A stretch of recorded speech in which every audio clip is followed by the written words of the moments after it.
Hello, my name is Frank Hill, and this is my historical location discussion post, and the historical location that I chose was Jamestown. For a little background information on Jamestown itself, first of all, it was the first English colonial settlement in the New World. So before Jamestown, the English had not established a official settlement in the New World. So Jamestown was definitely like the experimental guinea pig for colonialism in the Americas. And speaking of a founding of a settlement, it was founded in 1607 and it is located along the James River in Virginia.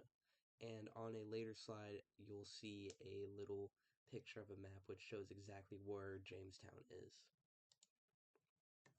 Now, for the historical significance of Jamestown, like I said, first official settlement of the English in the New World, so it was definitely the first big step for the English in colonial expansion.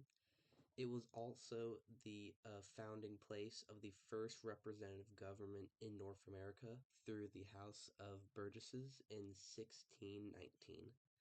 And also, Jamestown was so historically significant because it was definitely the breeding ground for the first original conflict between English settlers and indigenous peoples. Jamestown's role in public history, first of all, like I've been saying, it was the foundation of colonialism in Americas. Like I've also been saying, it was definitely the beginning of conflict between colonists and indigenous peoples. But new information here. The Jamestown was so significant because it was the origin of slavery by colonial peoples in North America in 1619. So before this, there was no any form of colonial slavery in the Americas until now. For preservation efforts, the National Park Service manages the original Jamestown. They manage not only the original Jamestown settlement itself, but they also manage historic Jamestown, which is like the older parts of the actual like modern town of Jamestown. And there are multiple living museums that have been set up in the Jamestown area. What that means is they host a lot of reenactments in the original buildings, and they host a lot of walkthroughs for tourists where tourists and locals alike can see mimics and showcases of colonial life in Jamestown during around the time of its founding. And then some threats to preservation. First of all, there, as you can see here on the map, you can see Jamestown right here. And right here we have a threat is rising sea levels. As you can see from its location in many of the pictures on these slides, Jamestown was built right next to a body of water, and rising sea levels are definitely a big issue because if they keep rising, original Jamestown is going to uh, be drowned.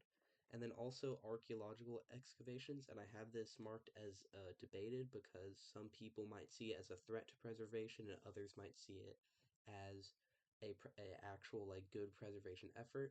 There have been a lot of archaeological digs starting in the 1990s to kind of dig up and locate artifacts in Jamestown from the colonists in the early 1600s onward.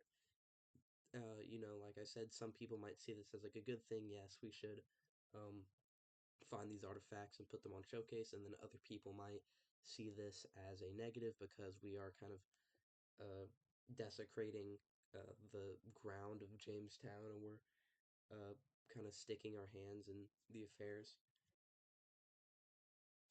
Now onto the interpretations of Jamestown's importance.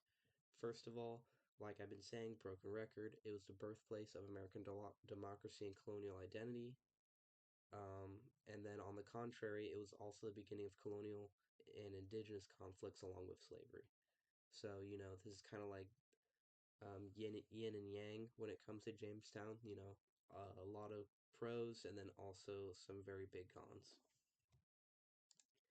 And then the value of a field trip to Jamestown, first of all, teaching about the origin of America as we know it. Like I've been saying, broken record, Jamestown's the first the colonial settlements in America, so I think it'd be very valuable to go there and kind of learn, how we started and what we come from. And then also showcases the struggles faced by early settlers because, being so far away from home, being in a completely new environment with new crops, uh, new sociological issues to deal with, very difficult. And then also, like I said on the last slide, shows how there's both good and evil in two sides of history. I think it's very important that not only should we know the good things about a certain issue in history, we should also know about the negatives. So as we go on in our lives, we can learn to not repeat those. And then right here is just kind of a short list of some of the references that I use for this presentation. And that is it.